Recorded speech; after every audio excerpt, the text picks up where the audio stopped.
통계적으로는 잡히지 않지만 실질적으로는 실업인 상태가 되는 것이 특히 자영업 부분인데요. 이상하게 취업자는 확 줄었는데 그 실업률은 한 4.2%로 거의 변화가 없거든요. 눈에 보이는 통계로 보이는 것보다 코로나19가 계속 6개월이 더 지속이 되면 결국은 폐업의 위기까지 더 이상 버틸 수가 없다는 얘기죠. 정부의 여러 가지 경제 위기 대책들이 나오고 있습니다. 그때 이제 정부가 쉽게 사용할 수 있는 긴급하게, 그런데 이게 이제 금방 해결이 되지 않고 전 세계적인 팬데믹이 선언이 되면서 왜냐하면 국채만큼 안전한 게 없거든요. 근데 교수님하고 기재부 장관님이나 돈을 만들어내는 걸 어디서 만들어내느냐 문제인데 세금을 더 걷든지 이쪽으로 돌리든지. 지방정부 같은 경우에 항상 예산이 부족해서요. 이 예산을 쓰려면 중앙정부가 하는 사업에 지방정부가 항상 매칭을 해야 됩니다. 중앙정부가 생색을 내는데 지방정부는 거기에 또 돈을 내야 되거든요. 정말 예산이 없어서 중앙정부의 대책과 지자체 차원의 대책들이 마련돼 있는데 지금 더 필요하고 더 긴급한 것이 있다면 혹시? 아이고, 10년 정도가 아니라 있겠습니다. 반토막이 아니라 3분의 1 정도라고. 너무 힘들어요. 가게 못하죠. 못할 것 같아요. 7시에 나와서 지금 3만 원 벌었습니다. 공장을 한 40만 5년 됐습니다. 폐업 정도까지 생각할 정도로 심각한 상태입니다, 현재. 일하는 언니들이 셋이 했거든요. 하루 하는 사람을 자르고 월세 내고 뭐 해야 되니까 나도 생전 대출이라고는 안 받아봤는데 지출을 받았다니까요. 수출도 안 되고 뭐 이것도 안 되면 어차피 저희는 백수될 수밖에 없는 거예요. 코로나19 사태에 의해서 피해 사회가 무수화되지 않으면 배제되고 있는 사회. IMF 끝나고서 시작했습니다. 비교가 되지 않을 정도로 충격이 있습니다. 지금이 훨씬 더 공포스럽고 두려움이 좀 있습니다. 1930년대 세계 경제 대공황 이후로 가장 큰 위기일 수도 있다, 이런 말까지 나오고 있는 상황입니다. 먼저 네 분께 현재 국내 경제 상황이 어떨지 각 네 분의 전문 분야에 따라서 말씀을 여쭙겠습니다. 국내 전반적 상황 어떨까요, 정세인 교수님? 그 정부에서 통계청에서 그 여러 가지 경제 지표를 발표를 했는데요. 그리고 며칠 전에 1분기 경제 성장률을 발표했는데 1.4% 마이너스 1.4% 해서 경제가 이제 위축이 되는, 사실은 경제가 뭐 저성장까지는 이었어도 이렇게 위축이 되는 거는 지난번 2008년 국제금융위기 직후에 그때도 상당히 심각한 위기가 있었거든요. 그때 이후로 처음 있었던 일인데 더 우려스러운 것은 이제 이게 1분기 이 상황이었고 중국은 이미 6.8%, 중국이 원래 한참 고성장이었던 것을 생각해 보면 정말, 왜냐하면 중국은 완전히 도시를 봉쇄했기 때문에 그렇고 우리는 그나마 봉쇄 수준까지는 가지 않았기 때문에 그럼에도 불구하고 이런데요. 중국이 그렇게 심각한 마이너스 성장이라고 하면 이것은 이제 수출을 통해서 다음에 2분기, 3분기 계속해서 영향을 미칠 것이기 때문에 상당히 심각한 상황이라고 보여집니다. 수출 말씀을 꺼내셔서 우리 조용석 팀장님, 코로나19 이후에 수출은 얼마나 어려움에 처했을까요? 우리나라 2018년도 우리나라 경제에서 무역이 차지하는 비중이 70.4%입니다. 그래서 무역이 상당히 중요한데요. 지금 다행히 1, 4분기는 아직 코로나 현상이 반영이 안 돼서 우리 대전, 세종, 충남에 있는 1, 4분기 수출 실적과 무역 실적이 다 흑자를 기록했습니다. 그런데 이제 지난 4월 관세청 발표에 의하면은 4월 1일부터 20일까지 우리나라 5대 주요 수출 품목 다 지금 마이너스를 기록했고요. 자동차 부품의 경우에는 전년 동기 대비 4월 절반에 가까운 49.8%가 하락을 했습니다. 그래서 우리나라 수출 경기는 지금 상당히 어려운 상태에 지금 처해 있는 상황입니다. 특히 이 위기 속에서 중소상공인분들과 자영업자분들이 더 어렵다고 하는데 현장에서 느끼는 체감은 어떻습니까? 어떤 외환위기나 금융위기 때도 겪어보지 못했던 이런 부분이 훨씬 더 피해가 크고 어렵습니다. 특히 소상공인과 자영업자들은 우리 대전, 세종, 충남은 대기업이 없는 중소기업계 소상공인 도시로서 더욱 피해가 크지 않나 생각합니다.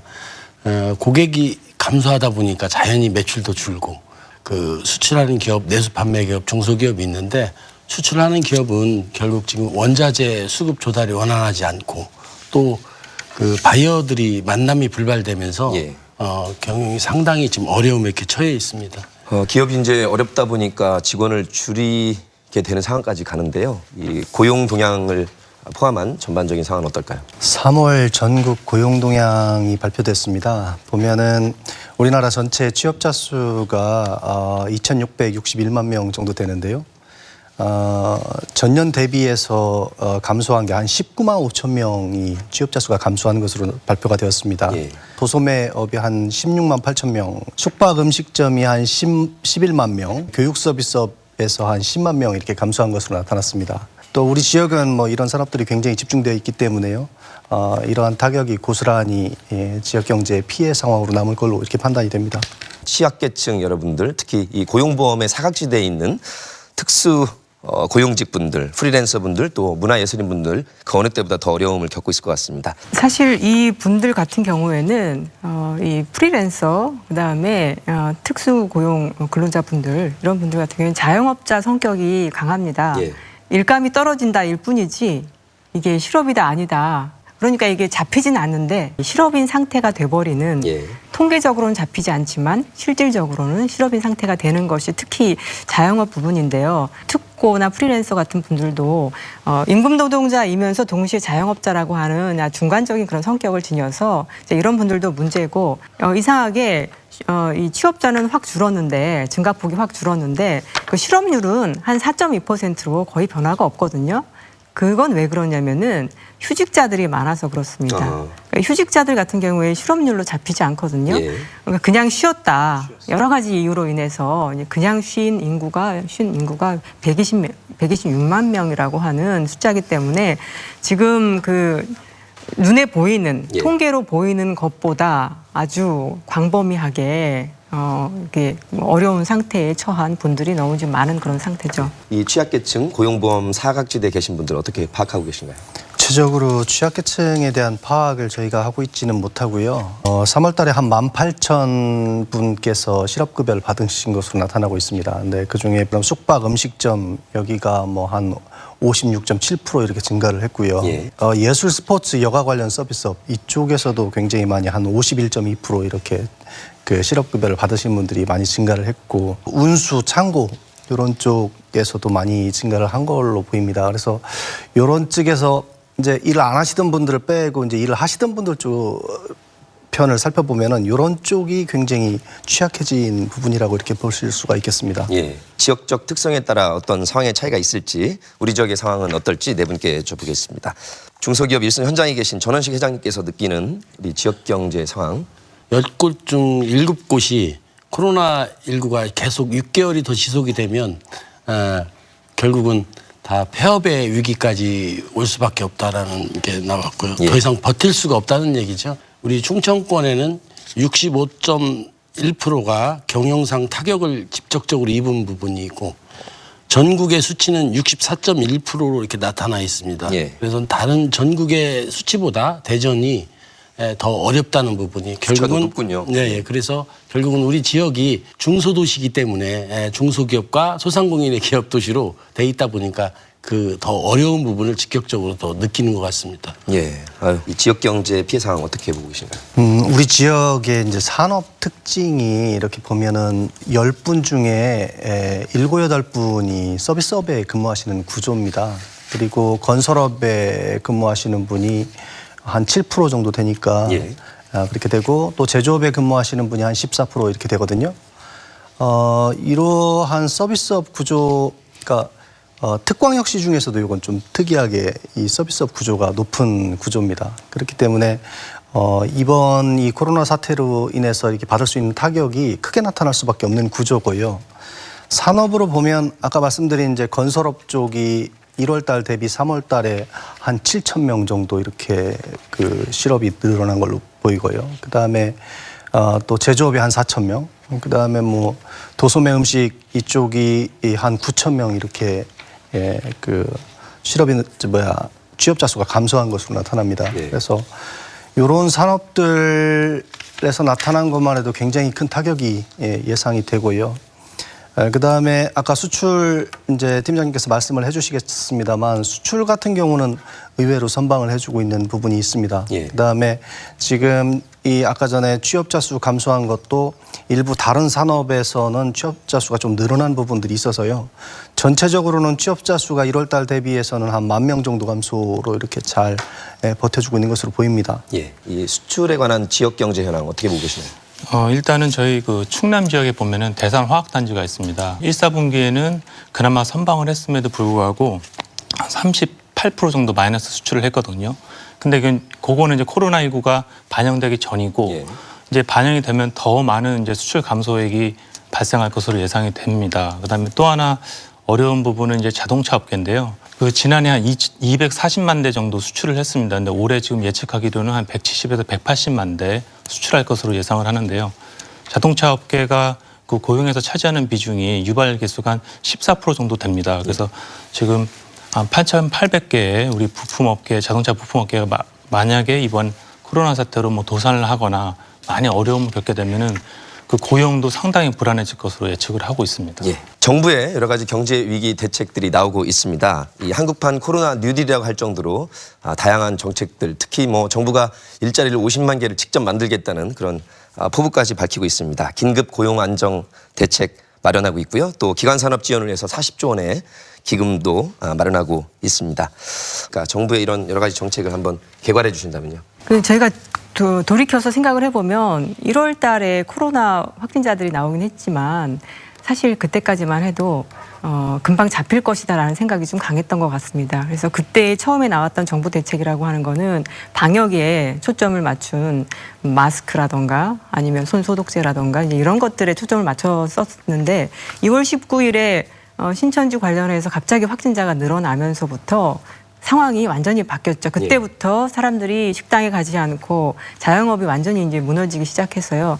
그렇게 해서 그때 이제 정부가 예비비 등 쉽게 사용할 수 있는 정부 예산을 가지고 긴급하게 뭐 자영업 소상공인들에게 저리에 대출을 해준다. 그렇게 소소하게 시작을 했다가 초창기 대책이죠. 예. 그런데 이게 이제 금방 해결이 되지 않고 갑자기 하루에 900명씩 2월 달 내내 사실은 그랬습니다. 이제 그래서 1차 추경이 세워져 수립이 돼서 1차 추경을 얼마로 하느냐 논란이 많다가 한 10조 원 정도 규모로 해서 3월 17일에 통과가 됐는데요. 그 내용은 일단 그 소상공인 영세 자영업자들이 어려웠기 때문에 많은 부분 그 소비 쿠폰이 좀 많이 들어갔습니다. 예. 그래서 그 아동 수당 대신 아동 돌봄 아동들에게 그다음에 노인 계층에게 이렇게 5가지 종류의 소비 쿠폰을 뿌려서 그걸 가지고 이제 그 1차 추경 대책은 소상공인 그다음에 취약계층 특히 이제 그런 대책이었던 거. 그때도 물론 이제 조금 고용 유지 지원금이라고 하는 것이 그때 이제 조금 시작이 됐습니다. 왜냐하면 이제 그런 해고의 문제라든가 이런 것이 서서히 등장했기 때문에 이제 그러다가 3월이 이제 무슨 이제 시작이냐면은 갑자기 유럽하고 미국에서 이게 동아시아를 넘어서 아시아를 넘어서 전 세계적인 팬데믹이 선언이 되면서 전 세계적으로 그러니까 우리는 그 전까지만 해도 그래도 2월 달, 3월 달 초까지만 해도 영세 자영업자만 좀 어렵고 수출 이런 것들은 그래도 그런데 이제 3월 들어서 전 세계가 그렇게 팬데믹 현상이 되니까 수출 자체가 이건 어려워질 수 있겠다. 수출이 어려워지면 대기업이 어려워지는 것이거든요. 그래서 3월 들어서 갑자기 좀 대규모의 무엇이 필요하다라고 해서 그때 이제 금융기관을 동원한 여러 가지 은행을 동원한 그 중소기업들에 대한 대출 정책이 많이 나왔죠. 그리고서 이제 그때 뭐가 이제 논의가 되냐면은 재난 기본소득, 긴급 재난 지원금 이런 것들이 논의되기 시작하고 3월 말에 이 문재인 대통령께서 이 하위 70%를 대상으로 하는 재난 지원금을 주도록 하자라고 하는 것이 결정이 돼서 당하고 정부는 이 합의를 해서 100%까지 주자고 했고요. 근데 이제 국회를 통과해야 되거든요. 그래서 이제 그 일이 남겨 있고 그 다음에 4월 20일 그 이틀 전 아니 4월 22일에 3차 추경안이 이제 논의가 되고 있습니다. 사실은. 그래서 3차 추경안은 언제 이제 만들어지고 통과가 되냐면 사실은 새로운 국회가 구성이 되고 그렇기 때문에 아직 한참 남은 그런 상태입니다. 6월 돼야지 되는 그런 상태고요. 그 내용에는 이제 뭐가 들어가냐면은 본격적으로 대기업도 무너질 수 있다. 라고 하는 그런 절박함에 의해서 여러 가지 이 기간산업 안정기금까지 포함해서 들어가고 그다음에 뭐 좀 이따 저희가 논의하겠지만 일자리 50만 개 창출이라던가 대규모의 그런 대책이 이제 들어가 있는 그런 상태입니다. 그 50만 개 일자리 창출에 대해서 그래서 중소기업 한편에서는 지금도 어느 부분은 또 그 구인난에 또 시달리고 이렇게 있습니다. 그래서 물론 전문 인력이 부족한 쪽에 이럴 때 지금 그 실업자와 구직자와 이 부분을 지금 현재는 좀 미스매치가 생기는 부분이 많이 있으니까 결국은 좀 더 현장에 전문적이고 이런 단체 이런 부분을 수요 파악을 정확하게 좀 해서 어느 직종이 부족한지 어느 전문 인력이 부족한지 이런 걸 현장을 좀 잘 파악을 해서 현장의 목소리를 많이 듣고 그쪽에 대한 부분을 인력 부족한 부분을 직업훈련이나 향상훈련 이런 부분을 해서 인력이 좀 보충이 되면 현장도 이 기회에 또 어쨌든 또 이렇게 더 활성화될 수 있고 이렇게 되지 않나 이렇게 생각합니다. 방금 회장님 말씀하신 것처럼 뭐 고용 측면, 그다음에 인력 충원 측면만 고려할 것이 아니고 자금 측면에서도 이제 현장 또 지역 사정 이런 것들을 정확하게 파악해서 어떤 산업들이 과연 지금 자금이 부족한지 고용이 부족한지 이걸 정확하게 파악해서 지원하는 부분이 중요할 것 같고요. 또 정세훈 교수님 말씀해 주셨습니다만 이 정부의 대책들이 이 코로나가 언제까지 갈 것인가에 대한 예측 하에서 이루어졌거든요. 그래서 당초에 저희가 생각할 때는 뭐 늦어도 4월 말까지는 어떻게 안정화되지 않겠느냐 혹은 늦어도 6월까지는 어떻게 수습이 되지 않겠느냐 이렇게 예측한 상황에서 나온 대책들이기 때문에 굉장히 단기적인 대책들이었습니다. 근데 점점 갈수록 앞으로의 대책들은 뭐 연말까지도 갈 수 있지 않을까. 이 백신이 나올 때까지니까 백신이 뭐 빠르면 연말, 늦으면 내년 6월 달까지도 갈 수 있다고 이렇게 보거든요. 그렇게 보면은 조금 더 장기적인 시각에서의 대책들이 이제 필요하기 때문에 예를 들어서 아까 전에 금융 안정 자금이라든지 이런 것들이 단기적으로 안정시키는 것뿐만 아니라 그 이후에 어떻게 경쟁력을 더 갖게 하는 방향으로도 이제 대책들이 세워져야 되거든요. 그래서 그런 부분들까지 앞으로 계속 바뀌어갈 것이라고 보고 지금 현재 나와 있는 대책들을 보면 그래서 아까 말씀하신 것처럼 단기적 대책이기 때문에 현재에 가장 필요하긴 하지만 장기적으로 봤을 때는 좀 부족한 것이 있다. 그래서 그런 것들은 앞으로 개편해 나갈 것이라고 이제 생각을 하고 있습니다. 예, 장기적인 또 로드맵까지 준비해야 될 상황인 것 같습니다. 뭐 산업기금 안정조성 펀드 이런 건 아주 적절한 조치였다고 봅니다. 왜냐하면은 자동차, 항공, 그다음에 해운, 정유, 조선 이게 우리나라 GDP에서 차지하는 비율이 한 20% 됩니다. 그리고 고용 인원수가 한 60만 명을 담당하고 있거든요. 그래서 정부가 이런 부분에 대해서 신속하게 지원 대책을 마련한 거는 아주 잘 했다고 저희는 평가하고 있습니다.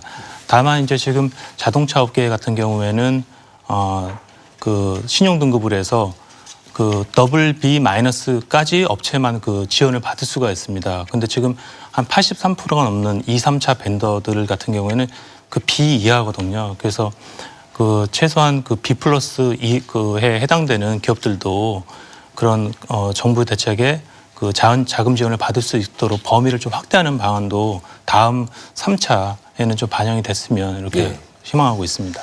지방자치단체별로 재난지원금의 형태로 여러 가지 이렇게 보전을 해주는 곳이 있습니다. 조금 그런데 구체적인 거 있으면 말씀해 주시죠. 예를 들면 이제 지역 지자체마다 스타일이 좀 다르거든요. 그래서 경기도 같은 경우에는 소액을 다 나눠주잖아요. 제가 경기도에 사는 분께 들었는데 경기도 민이면은 지금 해외에 나가 있는 사람도 준다고 하더라고요. 1인당 10만 원씩. 예. 근데 경기도 차원에서 그렇게 깔아주니까 경기도 내에 있는 각 지자체에서 조금씩 더 얹어서 그렇게 그 이재명 도지사님은 그 기본적으로 줘서 그거를 그 상공인 영세 자영업자들한테 쓰게 함으로써 소비 효과를 더 많이 노리시는 것 같고요. 그다음에 서울 방식은 중위소득 이 밑에 그러니까 최저임금 그 밑에 어려운 취약계층에게 집중해서 조금 더 많이 주는 형태로 50만 원, 100만 원 이렇게 많이 주는 형태입니다. 그리고 제가 알기로 충남도하고 대전에서도 하고 있는데 이 서울 방식으로 중위소득의 몇 % 이하에 대해서 그걸 주고 있어서 하고 있고 그런데 이제 그것이 잘 보도가 잘 안 되는 것 같습니다. 예. 그래서 제대로 자기가 해당이 되는데 그거를 지금 다 신청해서 받고 있는지도 사실 그래서 오늘 이 프로그램을 통해서 예. 이걸 들으시는 분들 같은 경우에는 한번 알아보시는 것도 좋을 것 같습니다. 예. 이거 굉장히 몇십만 원도 우리 어려울 때는 큰 도움이 될 것 같아서 각 지자체마다 신경을 쓰고 있는데. 현재로서는 국채 발행밖에 좀 답은 없는 것 같고요. 그래서 다들 말씀하시기에 국채는 조심해야 된다라고 하는데 사실은 우리 국민들이 잘 모르고 계시는 것 중에 그리고 언론이 좀 과장하고 있는 것 중에 우리나라는 국채 수준이 상당히 작습니다. 다른 OECD나 예. 선진국에 비해서요? 다른 나라는 지금 벌써 GDP 100%를 넘어가고 있는데요. 우리는 국채가 GDP의 40% 정도밖에 안 됩니다. 예. 그동안 왜 이거를 이렇게 안 늘렸냐면은 통일이 되고 나면 뭐 빚이 늘어날 것이다. 나중에 그 노령 인구가 많아지면 자연스럽게 빚이 늘어날 어려울 때 것이다. 쓰려고, 예. 그렇게 해서 계속 했기 때문에 재정 여력이 엄청나게 많은 편입니다. 3조 원 정도면은 이거는 뭐 GDP의 2% 정도밖에 안 되기 때문에 저는 지금 전 세계에서 지금 재정을 동원해서 예. 이 난국을 헤쳐나갈 수 있는 가장 유리한 위치에 서 있는 것이 한국이고 아까 말씀하신 대전의 이제 야구장 건설이라든가 이런 것들도 사실은 그 미래 투자기 때문에 그렇게 해서 경제를 살리는 것이 더 바람직하거든요. 거꾸로 말하면 우리나라는 사실 국채가 너무 작습니다. 사실 국채 발행이 많이 돼 있어야지 국가가 금융시장을 운용할 수 있는 왜냐면은 사람들이 안전한 자산에 대한 투자를 하고 싶거든요. 근데 이제 오히려 우리는 국채 발행이 너무 적어서 안전한 자산에 투자할 것이 없기 때문에 미국 국채를 사는 편이 있습니다. 국민들 입장에서는 국채를 사는 것도 투자의 일환이 될 수 있다는 말씀이시고요. 왜냐하면 국채만큼 안전한 게 없거든요. 근데 교수님하고 기재부 장관님이나 이 보수적으로 경제관료들하고 조금 입장이 다르신 것 같아요. 국민경제자문회의에서도 이런 말씀을 강의하십니까? 예, 국민경제자문회의에서 대통령 직속의 자문위원회의인데요. 저희가 이 얘기를 아주 여러 차례 했고 건의도 많이 드렸습니다. 예. 돈을 만들어내는 걸 어디서 만들어내느냐 문제인데 세금을 더 걷든지 아니면 현재 쓸 사업들을 줄이고 이쪽으로 돌리든지 아니면 이제 부채를 발행하는 건데요. 현재 있는 사업들을 줄이고 이쪽으로 가는 것은 그다지 좋게 보이지는 않습니다. 왜 그러냐면 현재 하려고 하는 사업들도 장기적 경쟁력을 위해서 필요한 사업들, 뭐 인프라라든지 뭐 뉴딜 사업을 지금 따로 한다고 하지 않습니까? 건설업의 타격이 워낙 크기 때문에 그쪽도 해야 된다고 보고요. 그렇게 생각을 해보면 뭐 세금을 더 걷는 거는 뭐 일부 정도일 수밖에 없고요. 지금 상황이 안 좋기 때문에. 그다음에 이제 그래서 내부에서 이제 다른 사업에 쓸 돈을 일일이 돌리는 것도 이제 제가 보기에는 크게 좋지 않다고 보고요. 장기적으로 간다고 보면. 그렇기 때문에 지금 현재 상황에서 이렇게 정부의 부채를 발행하는 것이 그렇게 타격이 크지 않다고 하면 그게 가장 현실적인 대안이 될 거라고 판단하고 있습니다. 지금 말씀하신 대로 약간 국민들께서는 생각한 것 같습니다. 2018년 기준으로 저희 OECD 저희가 이제 저희 정부 부채 비율이 한 40.1% 정확하게 우리 교수님 말씀이 맞습니다. 그리고 미국 같은 경우에 106%, 일본은 우리 EU 국가는 일본은 한 222% 정도 됩니다. 그래서 저희 나라는 상당히 그 부채 비율이 낮고요. 최근에 그 IMF에 따르면은 지금 전 세계적으로 한 8조 달러가 지금 경기 부양책으로 발행이 됐습니다. 그래서 우리나라는 요거에 비하면 상당히 적은 비율이고 최근에 그 전 ECB 중앙은행 그 마리오 드라기 총재께서 말씀하신 거는 지금 이런 부채 발행을 통해서 경제를 안정화시키고 다시 회복을 해야 된다. 근데 이런 부채가 증가되는 거는 어떻게 보면 새로운 뉴 노멀이라고 될 수 있다. 이런 얘기가 있었거든요. 그래서 이런 부분에 대해서 우리가 좀 정부 부채에 대해서도 건전성을 기하긴 하지만 너무 또 부채 발행을 하는 국채 발행을 하는 거에 대해서 너무 또 소극적으로 나설 상황은 아니다 봅니다. 자, 우리 지역으로 돌아와 보겠습니다. 지방자치단체 차원의 주요 경제 대책 어떤 것들이 있을지. 지자체 차원의 경제 대책 중에 이제 뭐 세세적인 것들은 오히려 회장님께서 잘 알고 계실 거고요.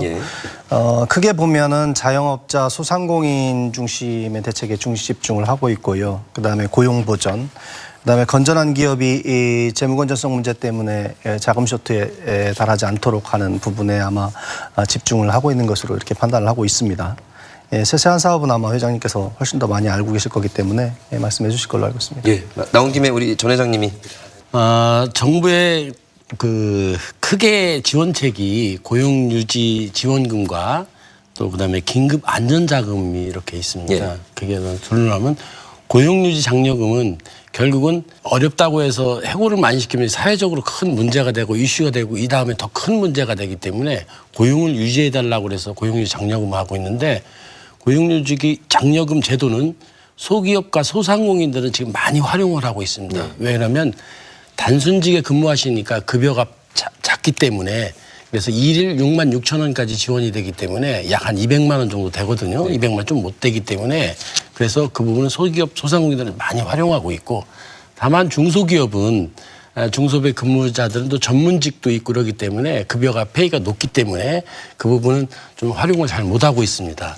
그래서 정부에서 어쨌든 그 부분을 좀 탄력적으로 고용유지 장려금을 이렇게 지원해 줄 것을 이렇게 부탁드리면서 그리고 또 긴급 경영안전자금은 저도 지금 받았습니다만 상당히 많이 도움이 되고 있습니다.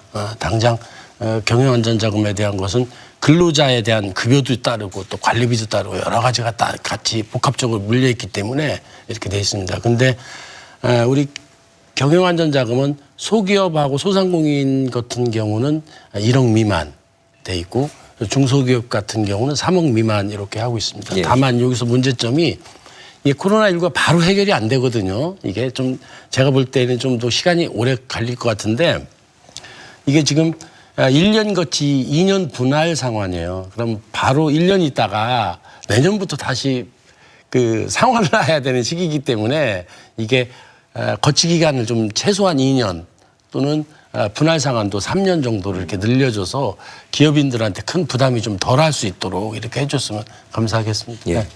지자체 차원의 경제대책으로는 지금 우리 대전, 세종, 충남 지역 지금 여러 가지 기업 애로사항을 다 취합을 하고 있습니다. 취합을 해서 지금 정부에 적극 건의를 하고 있고요.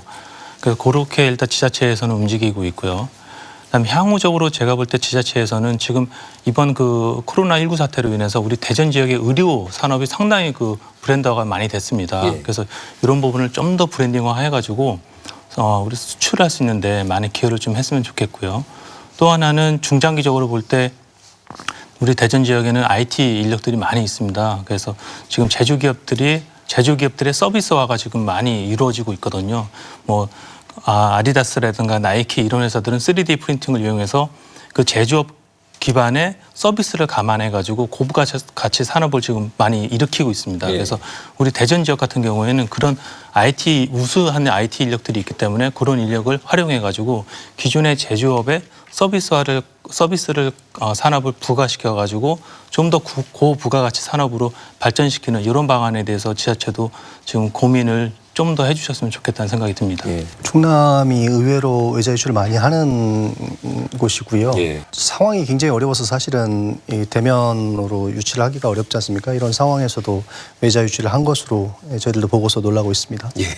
현재 코로나 대책 같은 경우에는 주로 이 중앙정부에서 아무래도 중앙정부에서 동원할 수 있는 수단이 많기 때문에 중앙정부 위주로 운영될 수밖에 없습니다. 그리고 지방정부 같은 경우에 항상 예산이 부족해서요. 아까 이제 이 예산을 쓰려면 사실은 중앙정부가 하는 사업에 지방정부가 항상 매칭을 해야 됩니다. 재난지원금 이런 걸 중앙정부가 생색을 내는데 지방정부는 거기에 또 돈을 내야 되거든요.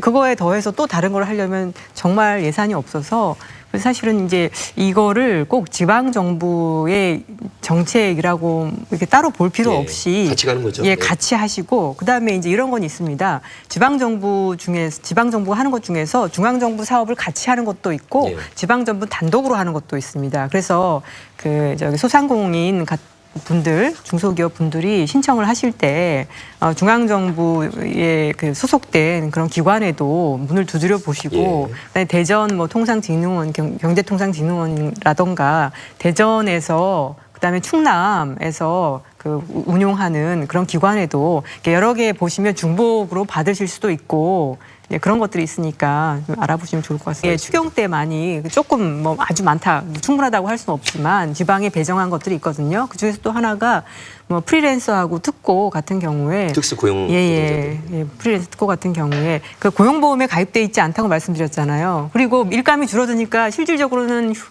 휴업인데 휴업이 아닌 상태. 이런 분들에게 한 달에 50만 원씩 3달 정도 지원하라라고 하는 돈을 지난번에 2천억 원 정도 1차 추경 때 배정을 했고요. 예. 그중에 이제 1,000억 원 정도는 대구에서 쓸 수 있게 했었고 나머지를 각 지자체에서 쓸 수 있게 했거든요. 그래서 아마 지금 대전에서도 이제 그거를 누구한테 드려야 될까 뭐 이런 것들을 하고 있을 거예요. 그래서 좀 관심을 가지고 나는 아예 뭐 해당이 안 된다 이렇게 생각하실, 내가 진짜 어렵다라고 하면은 여기저기 예. 알아보실 필요가 있습니다. 중앙정부의 대책과 지자체 차원의 대책들이 마련돼 있는데 지금 더 필요하고 더 긴급한 것이 있다면 혹시 그 중소기업 중에서도 지금 사각지대에 있는 부분 업종이 있습니다.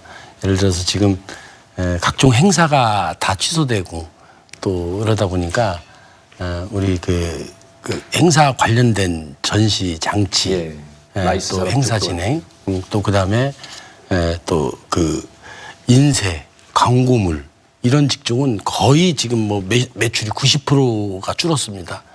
겨우 그냥 문만 열어놓고 있는 상태이고요. 뭐 공예조합이나 뭐 이런 데는 공예조합 같은 경우는 뭐 공예 전시 이런 부분을 열고 했는데 의외로 충남이 공예 이 조합원의 회원사가 상당히 많습니다. 자영업자거든 거의 다 1인 자영업자. 그래서 상당히 많고 근데 그런 업종에 대한 부분을 우리가 지역 내에서 도와줄 수 있는 부분은 우리 지역 제품을 우선 구매해 준다든지 아니면 공동 그 사업 제품 조합, 우리가 지금 조합 추천 제품이라는 게 있어요. 조합에서 그 모여서 이렇게 예를 들어 공예조합 같은 경우 회원사가 한 400명 정도 된 그런 제품을 이렇게 판매하고 이런 게 할 수 있도록 공동 사업 제품을 좀 우선 구매해 준다든지 이런 부분을 지자체에서 많은 관심을 가져줬으면 고맙겠습니다. 혼자만 해결한다고 해서 되는 문제가 아닐 것 같아서 중장기적으로 또 전 지구적으로 어떤 대책이 필요할지 각자 좀 말씀해 주시기 바라겠습니다. 전 지구로 가기 전에요. 우선 우리 지역 차원에서 조금 보면은 아까 전에 중앙정부 차원에서도 1차, 2차, 이제 3차로 가면서 전부 이제 장기적으로 이게 가는 상황에서의 대책들을 고민을 해야 되지 않습니까? 우리 지역도 지금 보면은 단기적인 생계자금 지원, 그다음에 고용안정자금 지원, 그다음에 재무자금에 대한 지원 이런 것들이 이제 집중을 하고 있다고 보면 조금 더 중장기적으로 봤을 때는 조금 더 그 이후에 코로나 사태 이후를 좀 바라본 대책들이 필요하거든요. 예를 들면 지금 건설업 같은 경우가 아까 말씀드렸습니다만 한 우리 고용으로 보면 한 7% 정도 되지 않습니까? 여기에서 일자리가 나오고 여기에서 임금이 지급이 돼야지 지역 경제가 살아나는 효과들이 굉장히 크거든요. 그렇기 때문에 이 부분에 어떤 촉진할 수 있는 뉴딜 사업, 우리 지역 차원의 뉴딜 사업 이런 것들도 사실은 구상이 되고 조금 기존에 지금 계획이 된 것들은 조금 더 조속하게 실시를 할 수 있도록 해야 되겠고요. 그다음에 제조업 같은 경우에 지금 이제 바이오 산업 같은 경우에 이 우리 지역에 뭐 진단키트 같은 경우에 한 20%가 우리 지역에서 생산되고 있지 않습니까? 그 이후에 이제 치료제 개발, 그다음에 백신 개발 이런 것들을 VIP께서도 이제 무제한으로 지원을 하겠다고 이렇게 말씀을 하셨기 때문에 그것을 어떻게 우리 지역에서 집중적으로 육성할 수 있을까 하는 방안들을 굉장히 많이 고려를 해야 된다고 보고요. 아까 팀장님도 말씀하셨습니다만 제조업이 이제 서비스업하고 경계가 이제 조금 애매해지고 있거든요. 그러면 우리 지역에서 하고 있는 이제 혁신도시 같은 경우도 곧 조성이 될 텐데 조성이 되게 되면 제조업이지만 서비스업에 가까운 이런 기업들을 어떻게 하면 더 용지도 서비스업에 가까운 집적시켜서 이렇게 제공을 할 것인가 이런 부분들도 고민을 해야 된다고 보고요. 그 다음에 이제 이 진단키트나 이런 산업들이 급격하게 성장할 수 있는 모멘텀이 많이 갖춰졌지 않습니까? 세계적으로 여러 가지 이제 이미지들도 굉장히 좋아졌고, 그 다음에 이제 과학벨트의 가속계도 곧 이제 완공이 될 것이고, 그 다음에 이번 코로나 사태를 치르면서 우리 바이오 기업들이 굉장히 유망하다고 하는 것이 이미 정부에도 밝혀졌기 때문에 정부를 설득해서 이 관련된 사업들을 집중해서 이제 키울 수 있는 이런 사업들도 오히려 정부가 주기 전에 우리가 고민을 해서 정부에 제안을 좀 해야 된다고 보고요.